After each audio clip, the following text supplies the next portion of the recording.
Chapter 17. The being finished speaking and fixed his looks upon me in the expectation of a reply. But I was bewildered, perplexed, and unable to arrange my ideas sufficiently to understand the full extent of his proposition.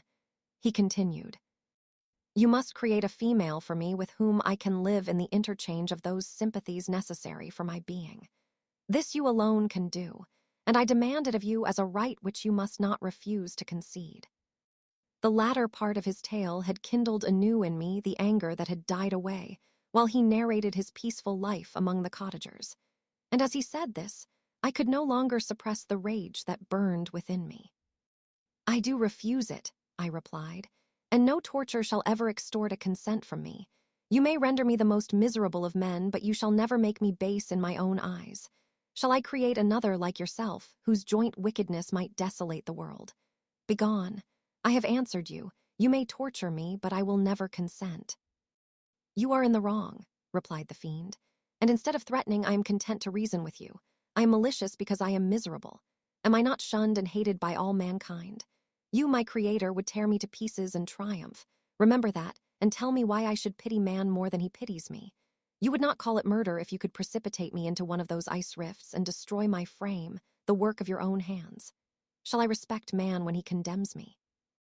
Let him live with me in the interchange of kindness, and instead of injury, I would bestow every benefit upon him with tears of gratitude at his acceptance. But that cannot be. The human senses are insurmountable barriers to our union. Yet mine shall not be the submission of abject slavery. I will revenge my injuries. If I cannot inspire love, I will cause fear, and chiefly towards you, my archenemy, because my creator, do I swear inextinguishable hatred. Have a care. I will work at your destruction, nor finish until I desolate your heart, so that you shall curse the hour of your birth." A fiendish rage animated him as he said this. His face was wrinkled into contortions too horrible for human eyes to behold. But presently he calmed himself and proceeded. "I intended to reason. This passion is detrimental to me, for you do not reflect that you are the cause of its excess. If any being felt emotions of benevolence towards me, I should return them 100 and 100-fold. For that one creature's sake, I would make peace with the whole kind. But I now indulge in dreams of bliss that cannot be realized. What I ask of you is reasonable and moderate. I demand a creature of another sex, but as hideous as myself. The gratification is small, but it is all that I can receive, and it shall content me. It is true, we shall be monsters, cut off from all the world, but on that account we shall be more attached to one another.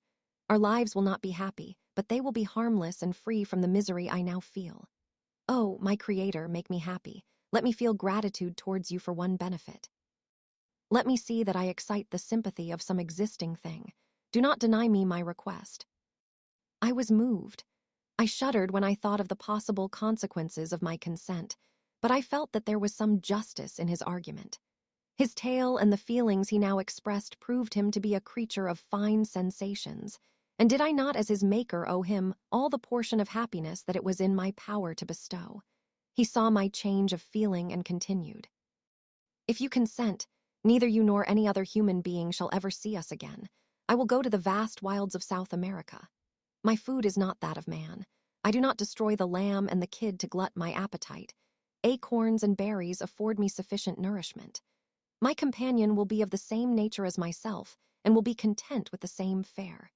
We shall make our bed of dried leaves. The sun will shine on us as on man and will ripen our food. The picture I present to you is peaceful and human, and you must feel that you could deny it only in the wantonness of power and cruelty. Pitiless as you have been towards me, I now see compassion in your eyes. Let me seize the favorable moment and persuade you to promise what I so ardently desire." "You propose," replied I, "to fly from the habitations of man, to dwell in those wilds where the beasts of the field will be your only companions. How can you, who long for the love and sympathy of man, persevere in this exile? You will return and again seek their kindness, and you will meet with their detestation. Your evil passions will be renewed, and you will then have a companion to aid you in the task of destruction. This may not be. Cease to argue the point, for I cannot consent. How inconstant are your feelings! But a moment ago you were moved by my representations, and why do you again harden yourself to my complaints? I swear to you, by the earth which I inhabit, and by you that made me, that with the companion you bestow, I will quit the neighborhood of man and dwell, as it may chance, in the most savage of places. My evil passions will have fled, for I shall meet with sympathy. My life will flow quietly away, and in my dying moments I shall not curse my Maker." His words had a strange effect upon me. I compassionated him and sometimes felt a wish to console him, but when I looked upon him, when I saw the filthy mass that moved and talked, my heart sickened and my feelings were altered to those of horror and hatred. I tried to stifle these sensations. I thought that as I could not sympathize with him, I had no right to withhold from him the small portion of happiness which was yet in my power to bestow. "You swear," I said, "to be harmless, but have you not already shown a degree of malice that should reasonably make me distrust you? May not even this be a feint that will increase your triumph by affording a wider scope for your revenge?" "How is this? I must not be trifled with, and I demand an answer. If I have no ties and no affections, hatred and vice must be my portion. The love of another will destroy the cause of my crimes, and I shall become a thing of whose existence everyone will be ignorant. My vices are the children of a forced solitude that I abhor, and my virtues will necessarily arise when I live in communion with an equal. I shall feel the affections of a sensitive being, and become linked to the chain of existence and events from which I am now excluded." I paused some time to reflect on all he had related and the various arguments which he had employed. I thought of the promise of virtues which he had displayed on the opening of his existence, and the subsequent blight of all kindly feeling by the loathing and scorn which his protectors had manifested towards him. His power and threats were not omitted in my calculations. A creature who could exist in the ice caves of the glaciers and hide himself from pursuit among the ridges of inaccessible precipices was a being possessing faculties it would be vain to cope with. After a long pause of reflection, I concluded that the justice due both to him and my fellow creatures demanded of me that I should comply with his request. Turning to him, therefore, I said, "I consent to your demand, on your solemn oath to quit Europe forever, and every other place in the neighborhood of man, as soon as I shall deliver into your hands a female who will accompany you in your exile." "I swear," he cried, "by the sun, and by the blue sky of heaven, and by the fire of love that burns my heart, that if you grant my prayer, while they exist you shall never behold me again.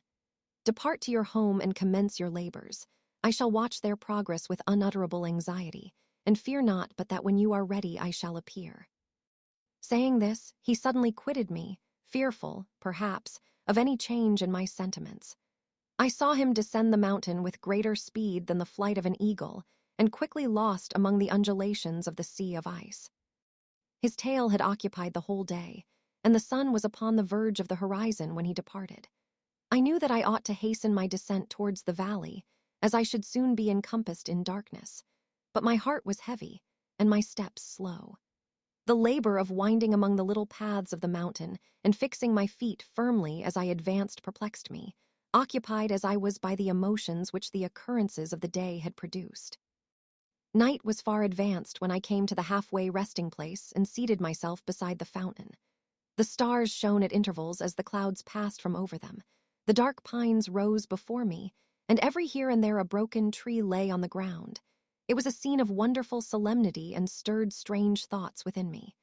I wept bitterly, and clasping my hands in agony, I exclaimed, "Oh, stars and clouds and winds, ye are all about to mock me. If ye really pity me, crush sensation and memory. Let me become as naught. But if not, depart, depart, and leave me in darkness." These were wild and miserable thoughts, but I cannot describe to you how the eternal twinkling of the stars weighed upon me, and how I listened to every blast of wind, as if it were a dull, ugly siroc on its way to consume me. Morning dawned before I arrived at the village of Chamonix. I took no rest, but returned immediately to Geneva. Even in my own heart I could give no expression to my sensations. They weighed on me with a mountain's weight, and their excess destroyed my agony beneath them. Thus I returned home, and entering the house, presented myself to the family. My haggard and wild appearance awoke intense alarm, but I answered no question, scarcely did I speak. I felt as if I were placed under a ban, as if I had no right to claim their sympathies, as if never more might I enjoy companionship with them. Yet even thus I loved them to adoration, and to save them, I resolved to dedicate myself to my most abhorred task. The prospect of such an occupation made every other circumstance of existence pass before me like a dream, and that thought only had to me the reality of life.